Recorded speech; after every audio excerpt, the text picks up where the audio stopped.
sormadan hadi bana gel. Durma, durma beni, saçını başını toplamadan bana gel. Durma beni, tavrını tarzını saklamadan gel. Zorla oldurma bizim memleket neresi, ver artık adresi.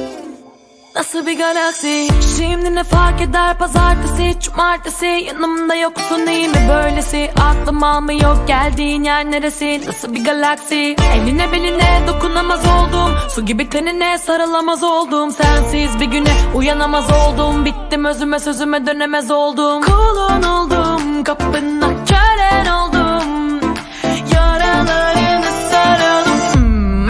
Tiryakin